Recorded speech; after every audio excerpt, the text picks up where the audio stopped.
Assalamualaikum warahmatullahi wabarakatuh. Selamat pagi, salam sejahtera bagi kita semua.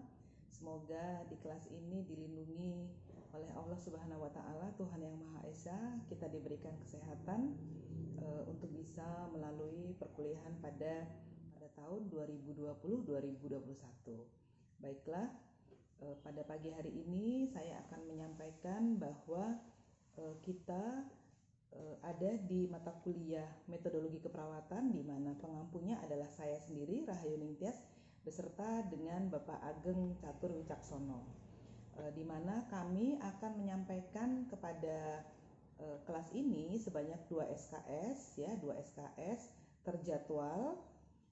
Adapun arti dari 2 SKS tersebut, adik-adik mahasiswa sekalian, bahwa 2 SKS tersebut 2 SKS yang terjadwal. Jadi Anda mengikuti secara terjadwal setiap minggu sebanyak 100 menit, kemudian 2 SKS terstruktur dan 2 SKS mandiri, sehingga hasil akhir dari apa yang kita tuju pada mata kuliah metodologi keperawatan bisa menghasilkan sesuatu yang sempurna. Baiklah, perlu saya sampaikan kepada kalian bahwa capaian pembelajaran pada mata kuliah ini diharapkan kalian semua mampu menguasai konsep keperawatan sebagai landasan dalam memberikan asuhan keperawatan secara holistik dan komprehensif, di mana nanti di sana kami akan memfasilitasi adik-adik mahasiswa sekalian untuk mampu melakukan berpikir kritis dalam pengambilan keputusan, menguasai konsep keperawatan, mampu mengumpulkan data, kemudian menganalisa, merumuskan masalah, merencanakan, mengimplementasikan, dan mengevaluasi, serta mendokumentasikan dan menyajikan informasi asuhan keperawatan. Kemudian menyelesaikan pekerjaan berlingkup luas dengan menganalisis data dan metode yang sesuai, dipilih dari berbagai ragam metode yang sudah maupun belum baku, serta menganalisis data tersebut. Kemudian menyelesaikan masalah pekerjaan dengan sifat dan konteks yang sesuai dengan bidang keahlian terapan, didasarkan pada pemikiran logis dan inovatif, dilaksanakan secara bertanggung jawab dan hasilnya secara mandiri. Perlu saya sampaikan adik-adik, pada mata kuliah metodologi keperawatan ini, sesuai dengan apa yang disampaikan oleh PPNI, maka kita memerlukan buku pendukung. Yang pertama adalah SDKI, ya. SDKI ini terkait dengan diagnosa keperawatan, penentuan diagnosa keperawatan, kemudian SLKI, standar luaran keperawatan Indonesia, dan SIKI, standar intervensi keperawatan Indonesia, di mana buku ini merupakan buku wajib yang harus Anda miliki secara mandiri.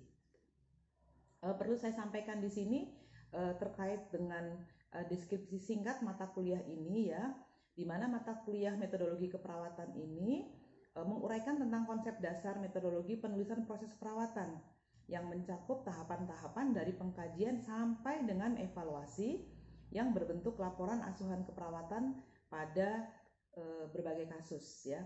Kemudian mahasiswa akan diarahkan untuk mengaplikasikan cara berpikir kritis serta mempresentasikan hasil penulisan asuhan keperawatan tersebut.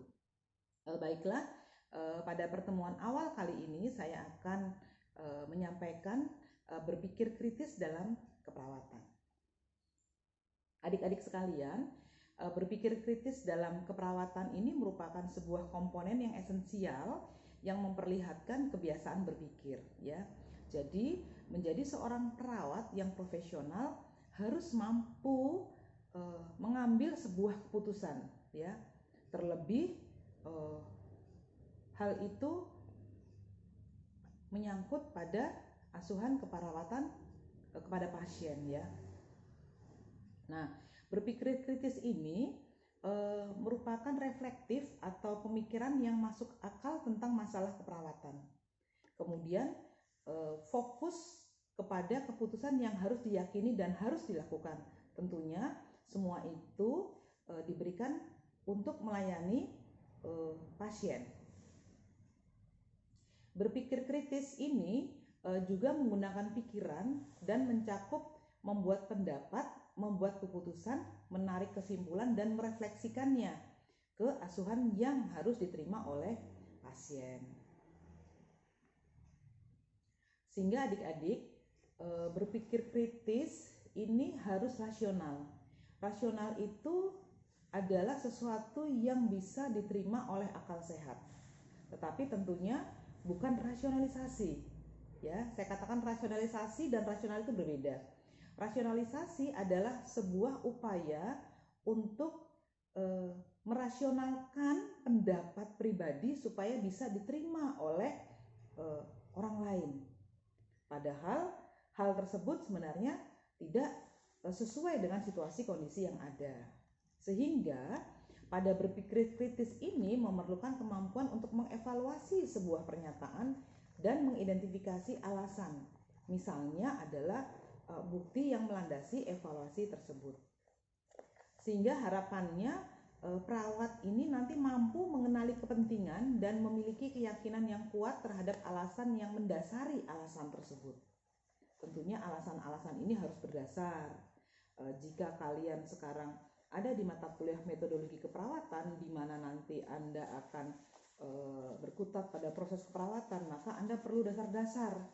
Dasar-dasar apa yang bisa dipakai untuk meneruskan pada mata kuliah ini. Misalnya kemarin pada saat semester 1 dan semester 2 Anda sudah belajar terkait ilmu dasar keperawatan, kemudian keperawatan dasar, itu semua diperlukan untuk mendukung mata kuliah metodologi keperawatan. Tentunya seseorang akan mengalami kesulitan jika yang bersangkutan tidak paham terkait dengan ilmu dasar keperawatan, misalnya anatomi fisiologi. Karena apa? Di dalam metodologi keperawatan Anda akan melakukan sebuah proses di awal yang kita kenal dengan pengkajian, di mana di pengkajian itu tugas perawat adalah mengumpulkan data. Tentunya mengumpulkan data Anda harus paham dulu terkait dengan fisiologi, terkait dengan anatomi. Sehingga jika Anda sudah paham anatomi dan fisiologi, maka pada kondisi patologi Anda bisa mengenali. Nah, itu yang harus diperhatikan. Adik-adik sekalian, pada saat seseorang itu melakukan proses berpikir kritis, maka ada sebuah kompetensi yang harus diwujudkan oleh perawat tersebut. Nah, kompetensi ini merupakan akumulasi atau gabungan dari yang pertama adalah pengetahuan. Perawat harus tahu dulu, ya. Kemudian yang kedua keahlian. Perawat harus bisa. Jadi apa yang diperoleh di pengetahuan maka harus bisa dilakukan. Contoh sederhananya, teori diaplikasikan di laboratorium keperawatan. Kemudian yang tidak kalah pentingnya adalah attitude, etos kerja atau sikap, ya. Jadi kompetensi seorang perawat profesional dalam melakukan asuhan keperawatan ini merupakan integrasi dari pengetahuan, kemudian keahlian maupun sikap yang harus ditampilkan pada saat melakukan asuhan keperawatan. Jadi nanti Anda pada saat melakukan berpikir kritis ada tahapan-tahapan. Tentunya tahapan-tahapan tadi harus memiliki dasar, ya. Tahapan-tahapan yang bisa disampaikan melalui proses keperawatan. Tentunya Anda sudah mampu melakukan kajian, kemudian bisa menentukan tujuan, kemudian mengidentifikasi masalah, ya, mengidentifikasi sumber pendukung sampai dengan membuat sebuah keputusan yang kritis. Nah, di sini ternyata banyak faktor yang mampu mempengaruhi berpikir kritis seorang perawat. Banyak faktor, saya akan jelaskan beberapa, ya, dari kondisi fisik, motivasi, kecemasan, kebiasaan dan rutinitas, perkembangan intelektual, konsistensi, perasaan maupun pengalaman. Misalnya sederhananya kondisi fisik. Seorang perawat dalam merawat pasien atau melakukan asuhan keperawatan pada pasien harus memiliki kondisi fisik yang prima. Artinya dia harus sehat. Sederhananya, manakala seorang perawat sakit melakukan atau memberikan asuhan keperawatan, tentunya akan berpengaruh pada konsentrasi saat yang bersangkutan melaksanakan tugas, sehingga kondisi fisik ini mutlak diperlukan. Kemudian motivasi, tentunya seseorang melakukan asuhan itu harus diawali dengan motivasi untuk merawat pasien. Akan lain ceritanya jika perawat tidak siap untuk melakukan asuhan keperawatan, dan seterusnya. Kemudian adik-adik perlu saya sampaikan pada mata kuliah ini bahwa mata kuliah metodologi keperawatan akan kami modifikasi pembelajarannya melalui hybrid PBL dengan pendekatan 7 jam. Harapannya apa? Harapannya adalah agar adik-adik sekalian mampu berinovasi untuk memberikan informasi sebanyak-banyaknya. Kemudian kami selaku fasilitator dapat membantu adik-adik sekalian untuk mengembangkan kemampuan berpikir, kemudian melakukan pemecahan masalah dan keterampilan intelektual. Dan kami akan mengarahkan agar adik-adik bisa belajar tentang berbagai peran orang dewasa melalui pelibatan dalam pengalaman nyata atau simulasi. Kemudian adik-adik akan menjadi pembelajar yang otonom dan mandiri. Perlu saya sampaikan kepada kalian bahwa melakukan atau modifikasi dengan 7 jam ini, jadi ada yang harus kita persiapkan sebelum kita ketemu, ya. Jadi untuk jadwal Anda berada di hari Selasa jam 8 sampai 100 menit ke depan. Ini kami akan memberikan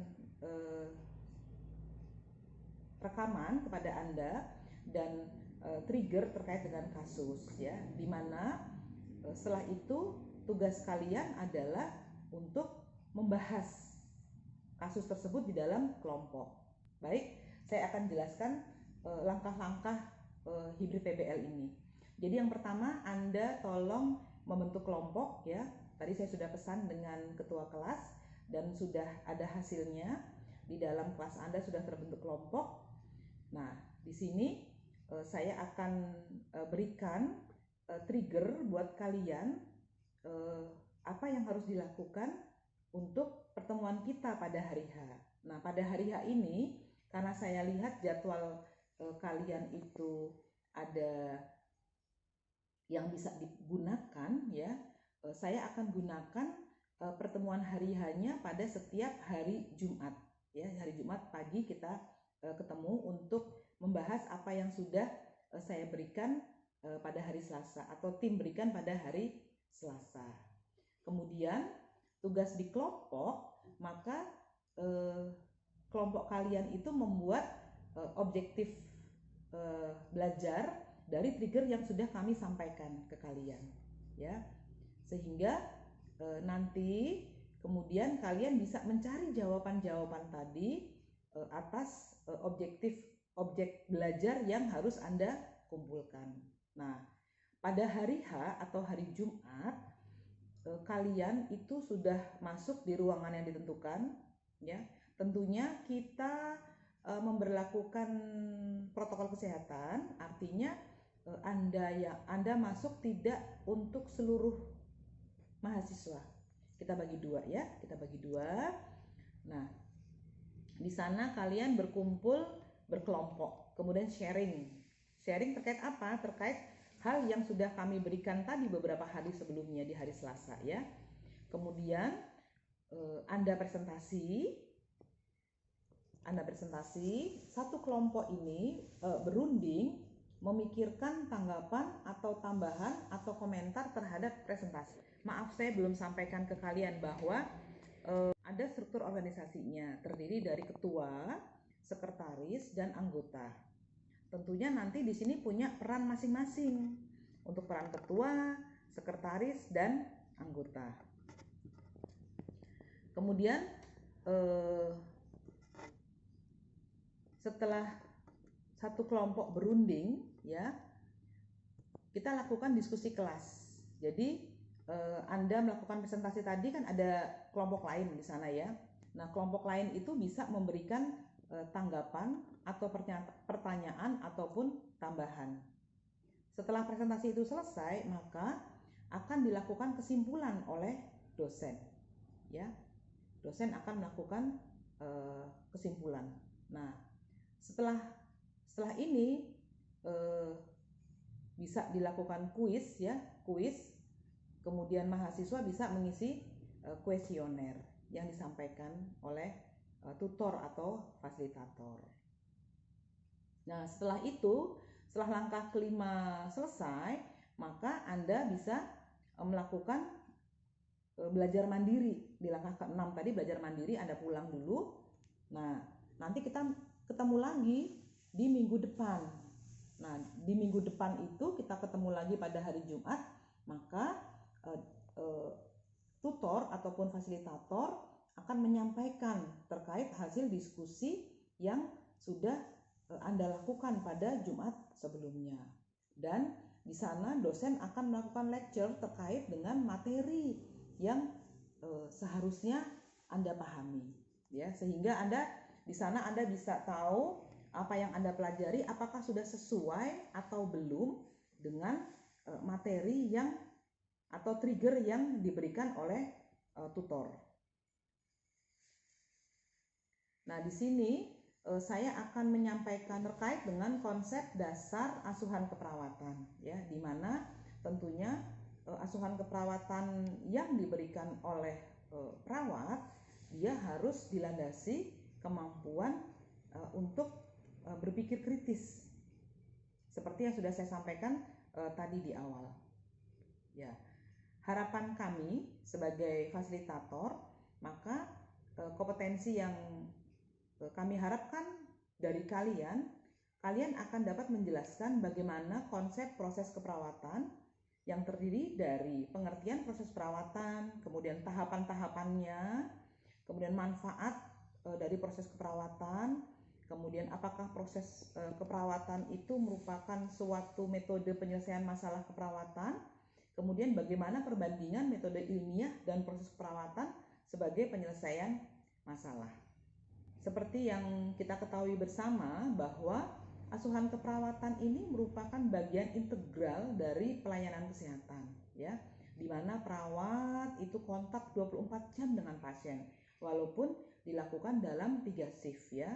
Kemudian kualitas asuhan keperawatan yang disampaikan oleh perawat kepada pasien itu bisa dinilai dari dokumentasi yang ditulis.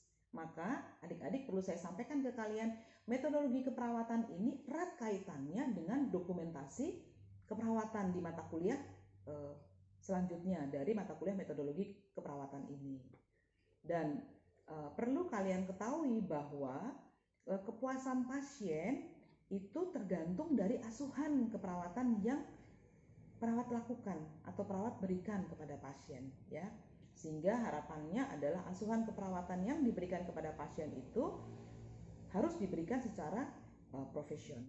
Jadi asuhan tadi yang disampaikan kepada pasien, ya, secara langsung kepada pasien di berbagai tatanan layanan kesehatan ini didasarkan oleh kaidah-kaidah keperawatan, di mana kaidah-kaidah tadi berdasarkan ilmu dan kiat keperawatan, ya.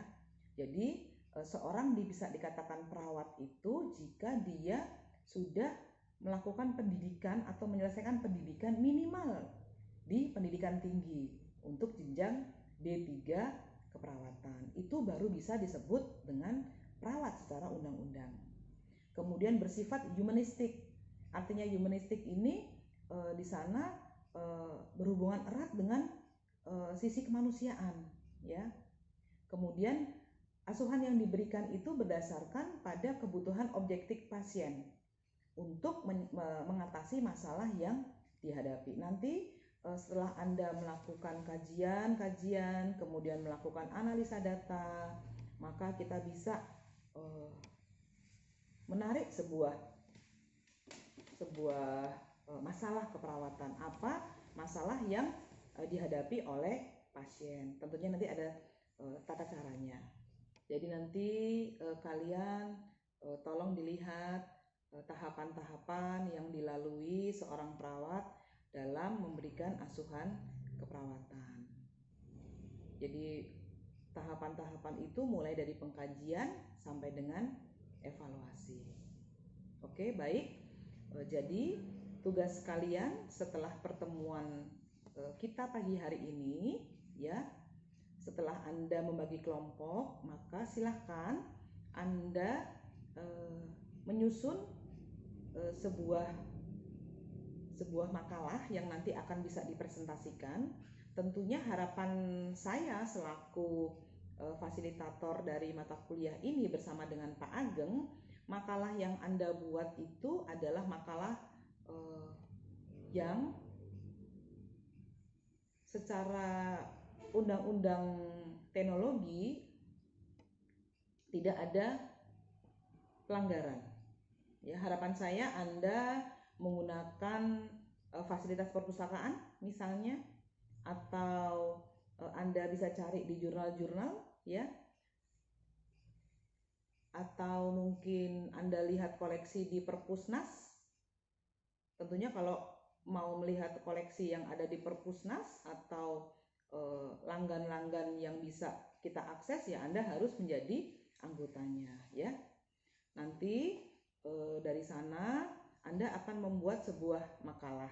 Nah, makalah atau artikel ini sebaiknya memang jika nanti dilakukan similarity test, maka tidak ada unsur plagiarisme.